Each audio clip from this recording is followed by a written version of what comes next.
Virat Kohli bit করে ফেলেছেন শোয়েব মালিককে। 13,612 রান করে শোয়েব মালিককে টপকে গেছেন বিরাট কোহলি। বিরাট কোহলি 398 ইনিংসেই টি-20-র ইতিহাসে ষষ্ঠ ব্যাটসম্যান হিসেবে সর্বোচ্চ রান সংগ্রাহক হয়ে গেছেন এখন বর্তমানে।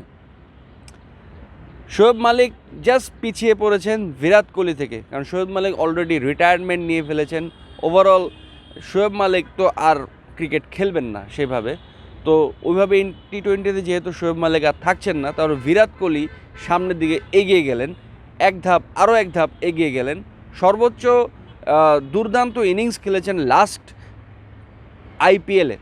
এবং বিরাট কোহলির একটা ইন্টারেস্টিং স্ট্যাটস হচ্ছে, সাদা বলের ক্রিকেটে বিরাট কোহলি টানা 8 ম্যাচে 7 ম্যাচই সেঞ্চুরি, হাফ সেঞ্চুরি এবং পারফরমেন্সের ভরপুর একটা প্যাকেজ বিরাট কোহলি এবার শো করেছেন।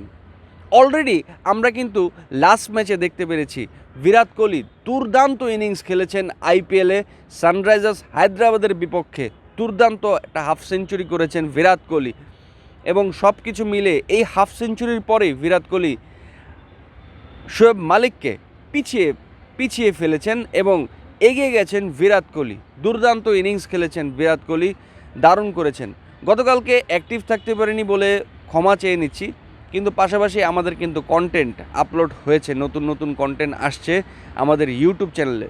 বিরাট কোহলি দুর্দান্ত খেলেছেন এখন পর্যন্ত। বিরাট কোহলির বয়স অনুপাতে বিরাট কোহলি আমার কাছে মনে হয় টি-20 থেকে তো অবসর নিয়ে ফেলেছেন, কিন্তু টি-20তে অলরেডি ফ্র্যাঞ্চাইজি ক্রিকেটটা উনি কন্টিনিউ করছেন, যার কারণে এখনও বিরাট কোহলি সামনের দিকে আরও এগিয়ে যাওয়ার সুযোগ আছে। যদি বিরাট কোহলি আরও 2-3 বছর ক্রিকেট খেলতে পারে, তাহলে বিরাট কোহলি নিঃসন্দেহে 1 নম্বর পজিশনে যাওয়ার দাবিদার এবং ক্ষমতা রাখেন।